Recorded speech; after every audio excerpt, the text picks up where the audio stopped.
buenas noches, señoras y señores. Muchísimas gracias por estar acompañándonos un miércoles más aquí en El Toro por los Cuernos. Gracias por todas las llamadas, dándonos la enhorabuena por el anterior programa, el dedicado a Pablo Iglesias, que ha tenido pues un éxito extraordinario. El de hoy, desde luego, no va a ser para menos, ya lo verán ustedes, les va a fascinar, porque es un personaje absolutamente fascinante y tratado y analizado pues por dos invitados de primera línea.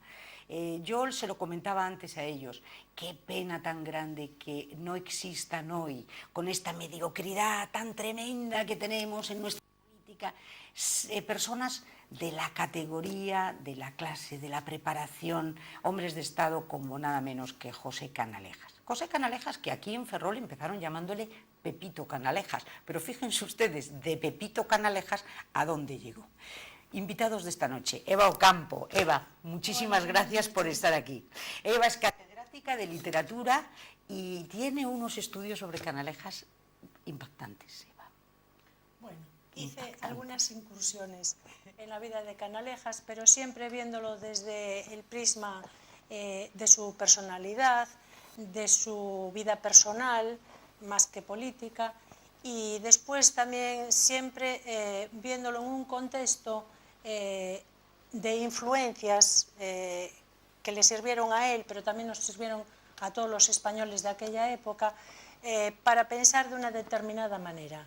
Entonces, concretamente, vamos a hablar aquí de la influencia que tuvo el teatro en España para que la gente pensase de una manera más liberal, más democrática, y para que la gente también intentase que la religión no influyese tanto en la política como lo estaba haciendo desde los colegios, desde la economía y desde otros ámbitos. Vamos a ver, porque es interesantísimo, porque además Canalejas es una persona profundamente religiosa, pero absolutamente respetuosa con esa idea de separación del Estado y de la Iglesia. Es más, utiliza la famosa ley Candado, de la que luego vamos a hablar, que levantó más de una ampolla. Y Juan Burgoa. Juan, bueno, tú ya eres súper conocido. Bueno. Eva también, pero Juan es que ha venido muchas veces. Muchas veces. Y tienes un ensayo fantástico sobre la vida de Canalejas. Sí, Papéis Ártabros. Fiz un papel na revista Ferrolá, Papéis Ártabros, sempre foi, como ti dixeches, un personaxe que me interesou moito. E precisamente quería falar do tema, precisamente que dices, un católico, lo definían como un católico anticlerical. Curiosamente, era un home, además, que tiña, como sabedes, na súa casa tiña unha capela. E, sin embargo, foi un hombre que foi prácticamente, non excomulgaron de milagro, e durante a súa época, pois por un pouco rompen as relacións do Vaticano e de España. O sea, era un católico anticlerical. Foi un home moi avanzado a súa época. Hay muchos católicos anticlericales en España, es típico, ¿verdad? Sí, porque el clero, era lo que decía precisamente Canalejas, el clero debía dedicarse a su función. Y claro, se estaba dedicando a otras funciones que no le eran propias. Y estaba llevando detrás de sí, con su ideología, que era bastante conservadora, a muchísima gente. Entonces, claro, hay un choque entre querer ser europeo, que era lo que quería Canalejas, que España se europeizara, y él veía que era una rémora estos religiosos que influían en la mentalidad ya desde los niños, desde que iban al colegio, porque prácticamente estaba en sus manos la educación. Y entonces, bueno, pues por eso quería cerrarle las puertas, lo de la ley del candado, no quería que hubiese más congregaciones en España. Y yo creo que eso le sirvió un poco también para que la gente pues tuviese un rechazo, no toda la gente, pero bueno, por lo menos la mitad, para que tuviese un rechazo a su persona. Y yo creo que incluso que fue este problema de la religión el que seguramente lo llevó a la muerte. ¿Tú crees? Yo creo que sí, porque la Iglesia era muy fuerte desde toda la historia. Y claro, se tambalearon todas las bases. O sea, aquí no entran más religiosos, aquí a los religiosos les sacamos muchísimos poderes. Y claro, los religiosos también tenían su grupo, que era muy numeroso. Vamos a empezar por el principio. Vamos a empezar un poco por lo que es el contexto general de España, cuando nace Canalejas y cuando es un chico joven. O sea, estamos hablando de un periodo constitucional que creo que va, la Constitución de 1876 a 1923, hasta Primo de Rivera, ¿no? Es un periodo de paz, de cierta tranquilidad, pero convulso en la sociedad, ¿no? A ver, ¿cómo es ese momento en España? ¿Cómo lo pintáis? Políticamente... Ese momento de alternancia, pero yo le llamaría casi de ficticia alternancia. Ajá. El Partido Liberal y el Partido Conservador, o sea, digamos, las derechas y la izquierda, a lo mejor un poco parecido a lo que hubo en España hasta hace poco tiempo, que también coincidiendo con unos periodos 100 años más tarde, ¿no? Entonces, evidentemente, había un partido conservador y había un partido liberal, pero un poco ficticia, pero bueno, se consiguió una buena alternancia de poder y mandaba unos, mandaban otros, mandaba Mauro, mandaba Segasta, y en ese momento fue cuando surgió la figura de Canalejas, que quiso darle un aspecto reformador, por eso fundó el Partido Liberal Republicano en el sentido de que quería darle más avance para esas cosas que hablabas tú, para separar los poderes de la Iglesia y del Estado, para hacer una buena ley del servicio militar, porque fue un hombre tremendamente progresista, Canalejas. Y Eva, en ese momento tú dices que tienes un estudio que has hecho de la influencia del teatro en la sociedad de la época. Mira, sí, tengo un estudio hecho sobre eso que se presentó pues cuando fue el Congreso Canalejas, yo creo en el 2005 o a lo mejor en el siguiente, no sé. A mí me llama muchísimo la atención que claro, que habiendo dos grupos políticos, la alternancia, que estás hablando tú, unos conservadores, otros liberales, que también haya un teatro para unos y para otros. Entonces, el teatro burgués, en donde los protagonistas son gente bien, pues marqueses, condes, tal, y que a la gente le gustaba mucho porque era una forma de evadirse también de su realidad, y que tuvo muchísimo éxito en España en estos años, quiero decir. Después, sobre todo desde la pérdida de las colonias en el 92, las cosas fueron yendo a peor, claro. Y entonces, por ahí también hubo revueltas obreras, los obreros estaban más concienciados. En Coruña fue lo de la huelga de los consumos, que era un impuesto que le ponían a las cosas, me hizo gracia como lo explicaban, que era, le ponían un impuesto a todas las cosas básicas que necesitaba una persona para vivir, que eran el comer, el beber y el arder. Y el arder era el no tener, o sea, necesitabas comprar leña o carbón para poder hacer comida, para calentarte un poco, pues también estaba con un impuesto.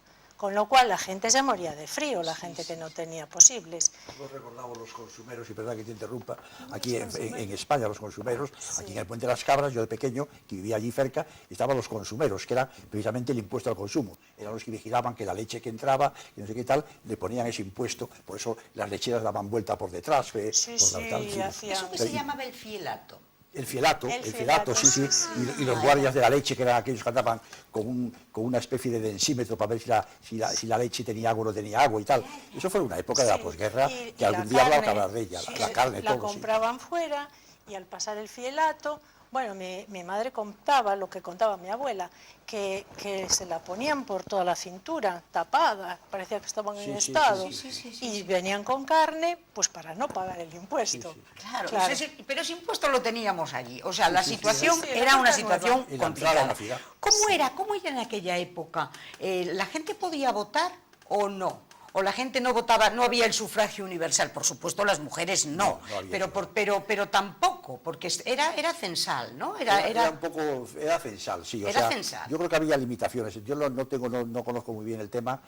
Es más, era un poco, los diputados de aquella época se llamaban cuneros, porque iban por diferentes sitios. Por ejemplo, Canalejas fue por Alcoy, por Segovia, por diversos sitios, menos por Ferrol. Una vez fue por Ferrol y no lo aceptó. Y no salió. Salió, pero se prefirió por Alcoy. O sea, se presentaban por los sitios a la vez. Era un sistema curioso aquel de los diputados. Y el teatro, que me decías que había teatros para unos, teatros para otros. Y entonces... En realidad el teatro era para todos. Sí. Lo que pasa que tenían muchísimo éxito las obras de teatro dedicadas a la burguesía, o sea, que tenían protagonistas burgueses, gente, bueno, que vivía normalmente, ¿no? Pero ya te digo, después de 1900, bueno, con lo de la pérdida de las colonias, con estas huelgas que empieza a haber en Ferrol, en Vigo, en las zonas industrializadas, pensando en Galicia solo, pues, claro, empiezan a entrar unas ideas europeas, porque, claro, Canalejas quería europeizar, modernizar España. Entonces, bueno, pues había también dramaturgos que cogían una obra, por ejemplo, vosotros seguramente visteis en la tele la película del abuelo de Pérez Galdós. Bueno, pues ya sabéis cómo terminó el abuelo, que era liberal, republicano, porque republicano no era estar en contra del rey, republicano era sinónimo de demócrata. Entonces se llamaban liberales republicanos, pero eran liberales demócratas, porque se llevaban muy bien con Alfonso XIII. Entonces, claro, y con Victoria Eugenia, y bueno, y los ministros pues iban a sesiones al Palacio y estaban con él. Hay una revista muy, bueno, pues muy de cotilleo de la época, en 1917 y 18, yo seguí un poco a ver qué pasaba con la viuda de Canalejas. Y entonces, en esa revista se cuenta cómo la gente rica entre los empresarios y también la gente noble, pues iban al Palacio Real y tenían allí pues sus soirées con los reyes. Entonces después iban las señoras que eran, bueno, como ayudantas de la reina, las que tomaban la almohada. Camareras, ¿no? Sí, camareras reales. Las que tomaban la almohada, que era, bueno, pues que te daban una especie de almohadoncito y tal, y entonces tú ya pasabas a ser de la categoría real, claro. La viuda de Canalejas fue condesa de Canalejas, después se lo dejó a su hijo, el condado, y después fue duquesa. Entonces, claro, estaba dentro.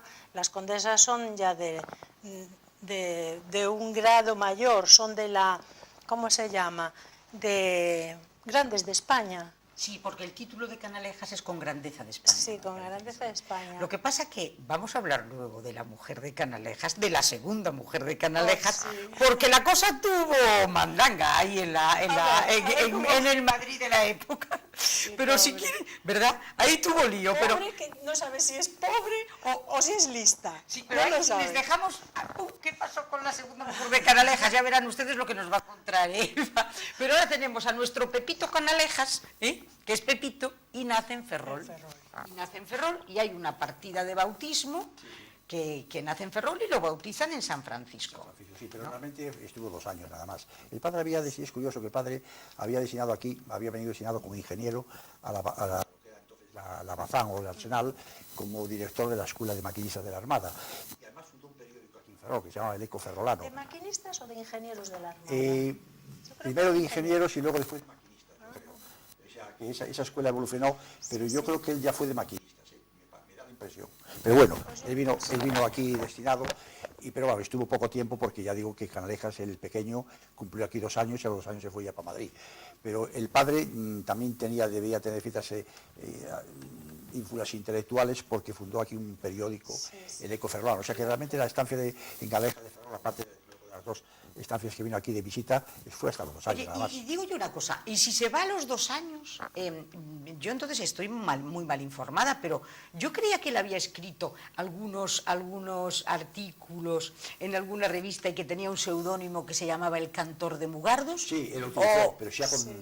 Pero no en Ferrol, no en Ferrol, estando en Madrid. Ya estaba fuera. Y su seudónimo era El Cantor de Mugardos. Sí, quedó un poco a final de aquí. Yo eso, bueno, me surgió de encontrarlo en un libro. Una traducción, ¿no? Y era, bueno, él hacía traducciones del francés al castellano, pero lo del Cantor de Mugardos parece ser que se le ocurrió cuando ya tenía 10, 12 años, y en el colegio sacaba ese periódico, porque no sé si sabéis que Canalejas, entre sus muchas virtudes que tenía, aparte de educar a sus hijos, bueno, este chico Pepito terminó, bueno, Pepito también se llamaba el hijo. Sí. Me refiero A nuestro Canalejas. No, me al refiero hijo. a su hijo, sí. Bien. Se educó en Oxford, pero el padre, que cuando se muere el padre, el niño tiene 8 años, ya estaba estudiando para tipógrafo. Porque aparte de los estudios normales que les daban en casa los profesores, querían que todos tuvieran un oficio. ¡Qué gran cosa! Claro que sí. Eso siempre lo ha dicho mi madre. Siempre les decía a mis hermanos, aparte de una carrera, Sí. deberíais de tener todos un Algo oficio. manual, ¿Qué sí. cosa? Fíjate, y eso lo... Y el niño, pues acá, claro, como estudiaba, estudiaba, también se preparaba para eso, saca el periódico con 10 o 12 años y lo distribuía entre sus compañeros. Porque, bueno, la verdad es que tenían mucha pasta. Sí, mucha, porque a veces dicen algunos autores de que no hizo negocio con la política, pero indudablemente, pues claro, él tenía, su padre había sido ingeniero, Sí. ya tenía dinero por familia, Sí. nada más que tenía un hermano, entonces tenía bastante dinero. Y después que él, claro, él trabajó mucho, él era abogado y profesor de literatura y también de latín. Con 18 años fui ya catedrático Sí, auxiliar. terminó Es muy... asombroso. Con 18 años O fui sea, catedrático la figura es auxiliar. asombrosa. O sea, él hace, y me parece que hace Sí, pero esto... Derecho y filología también. Filosofía y Filosofía letras. sí. Y luego es catedrático a los 18 años. 18 ¿Cómo años, se sí. podía ser catedrático a No, los 18 años? Auxiliar, no. auxiliar. Auxiliar. Auxiliar, Ah, pero bueno, la auxiliar de cátedra cátedra la sacó Menéndez de un tío Pilar. de él. Sí. Sí. ¿Cómo se llama? Francisco de Francisco de Paula. Paula. Sí. Francisco de Paula O sea, fue él también hace su todo mentor. esto y entonces él, bueno, estudia, se dedica, empieza a trabajar, me parece Sí. que trabaja con el padre en la Sí, en la cuestión de compañía de las cosas de ferrocarril, una compañía de ferrocarriles, ferrocarriles. ¿no? Sí, Y sí. luego Que era muy su vida política empieza a los 26 años, Sí, que es sí. diputado por Soria, ya empiezan los diputados por empiezan Soria. Ahí empieza. Fue antes de los 26 años. ¿Sí? Sí, porque mira, él se casa con 24, ¿no? con una francesa, con Santo Benito, ¿no? Con una francesa, sí. Una francesa afincada en España. claro. Pero yo creo que cuando se casa con la francesa está a punto Sí, pero de entrar en política. más o menos, sí, pues, sí, sí, 26, porque 28 ella a años. veces se quejaba de que su marido estaba poco en casa. Pero bueno, la verdad es que vivieron 19 años juntos y puede ser más Sí, posterior pero la bueno, queja, ¿no? sí, como dice, Sí. 26, 28, como dice Pepa, más o menos, Sí. a esa edad empezó en política, empezó por Soria, luego pasó a Ágreda, luego pasó a Alcoy, Sí. anduvo por ahí, digamos, brujuleando diferentes Y está destinos. en el Partido Liberal, con Sí, Sagasta. Con Sagasta, sí. Está Sí, con sí, Sagasta. sí. Y luego, muy joven, lo nombran ministro. Muy joven, Sagasta lo nombra ministro, ¿no? Sí. Me parece que ministro de muchas cosas. Primero de Fomento, que parece que fue. primero de Fomento, agricultura, agricultura, industria, comercio, obras Gracia y Justicia, públicas, como se decía en aquella época. Gracia y Justicia, Hacienda Sí, sí. también. Hacienda, obras públicas, sí. Sí. pero su visión es absolutamente regeneracionista. ¿no? Sí, Totalmente, sí, sí. Porque, ¿qué pretende? Reformar España. Claro, mejorarla, hacerla moderna. Que ahí, claro, es el mérito que yo le veo a Canalejas, que hizo todo lo posible, aún sabiendo que le podía restar eso, votos, apoyos, Sí, porque pero no todo el camino mundo... fue la modernización de España en todos los Sí, caminos, desde la tenía supresión del muchos servicio, o sea, problemas desde hacer por el servicio eso. militar obligatorio hasta las leyes que hizo, la ley de huelgas, o sea, todo se ve que era un hombre, como dices tú, un hombre positivo, pero sobre todo en el aspecto de modernizar España. Tenía una visión muy clara y le costó bastantes disgustos, pero él Y me siguió el camino. imagino que estaría, claro, con enormes enemigos, tanto en la derecha como en la Sí, de izquierda. los lados, sí. Claro, bueno, tú ya sabes que a veces los de la misma cuña también son los peores, pero yo creo que fue más la derecha la que precipitó todo, ¿eh? Sí. Él tenía muchísima gente adicta a él entre la clase trabajadora, porque él con los obreros se portó muy bien. Por ejemplo, prohibió el trabajo de la mujer por las noches, pero lo prohibió totalmente. Hizo una ley de huelga. Que también, por ejemplo, Pablo Iglesias también, bueno, peleó todo lo que pudo para que los niños no trabajasen. Sin embargo, a Pablo Iglesias le ofreció la Secretaría del Instituto de Reformas y no quiso. Pablo Iglesias no quiso. O sea, Siendo el primer tuvo una ministro. posición con él, Pablo Iglesias, muy discutible, y luego se demostró que, vamos, que la relación no quedó en nada, después si quieres hablamos de ello, de la muerte de Canalejas y tal. Sí. Hace un buen libro precisamente José Leira, un ferrolano que escribió sobre el tema, habla en torno a Pablo Iglesias y habla de esa relación que hubo entre, en el fondo Pablo Iglesias admiraba un poco a Canalejas porque era un hombre que trabajó mucho por como explicabas tú, por la gente obrera y por el trabajo con la ley de huelgas, con el trabajo de la mujer nocturna y esas cosas. Ahora, él tiene todos estos ministerios, los tiene con Sagasta, pero luego hay un momento, ya estamos en el 98, ya la cosa ya ha venido, toda la debacle de las colonias y todo esto, y entonces llega un momento en que él sorprendentemente se va a Cuba. Sí, se va de soldado pero eso fue después de la muerte de la mujer. Se muere su mujer. Pero va de soldado, con 43 años. Es muy interesante esa nota. Sí, se va con 43 años habiendo sido ya ministro. De soldado raso, habiendo sido ministro. Habiendo sido ministro, se muere su mujer y se va de soldado raso. Pero eso llevó unha visión moi boa do problema de Cuba, o que pasa é que cando volveu aquí a España non lle fixeron caso. Pero él tiña unha visión moi boa do que pasaba ali. Lo que pasa é que logo despois, por certa razón... ¿Cuánto tiempo está él por allí? Está un año. Sí, pouco. Un año más o menos. Pero lle deu tempo a coller un pouco a idea de que o que pasaba ali. Que logo despois, en cambio, en Marrocos, por exemplo, arreglou o problema perfectamente, porque xa tiña a sartén polo mango. Sin embargo, o de Cuba non pudo arreglalo e terminamos como terminamos. Ahora, fijaros, vamos a hablar hoy, imaginaros, una persona, un Borrell, pongamos por caso, se me ocurre, ¿no? Que fue exministro, Imaginaros el panorama, ¿no? Un Borrell que es exministro y entonces, desministro, se marcha de soldado raso en este momento a Irak, a la conquista de Mosul, poco menos, con lo opuesto, en vez de haberse ido a Bengoa, por ejemplo. Claro, es que es curioso, es que hoy por hoy vemos estos personajes y decimos, ¿pero qué es esto? O sea, una persona claro que lo era, claro, entonces, bendito sea Dios, claro. Y además él quedó tan tocado de la muerte de su mujer que quedó mudo durante muchísimo tiempo y no sabían cómo recuperarlo. Entonces, parece ser que el hecho de haber ido a Cuba fue a través de un amigo que lo convenció, dijo, a este lo curo yo.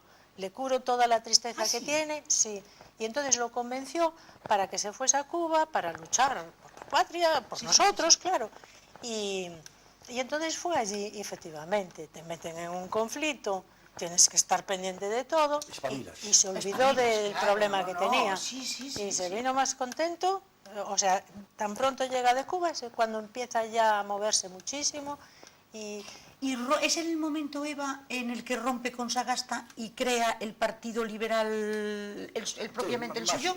Coincide más o menos en ese momento, ¿no? Yo creo que es que él, desde que entra en política... Estuvo una relación de amor-odio con él. Sí, pero después él siempre se fue hacia el liberalismo, hacia estas ideas innovadoras, que veía que en otros sitios pues daban resultados. Él seguía la institución libre de enseñanza un poco también, era clausista un poco. Clausista, a veces tenía problemas. Sí, bueno, eso se podía mucho discutir, pero bueno, siempre era un hombre más a la izquierda. Sobre los estudios también, fíjate, ahora que tenemos una enseñanza que, bueno, yo que fui profesora muchísimos años, pues cogía papel y lápiz y lo hacía muchísimo más sencillo todo, porque no hace falta estudiarse 30 lecciones para que después olviden. Entonces él estaba también como muy... claro, vamos a ver, cuando Canalejas están en Madrid, el padre decide que no va a ir a ningún colegio. O sea, sus hijos no fueron a ningún colegio, se educaron en casa, con profesores. Pero la forma de enseñarles no era la tradicional.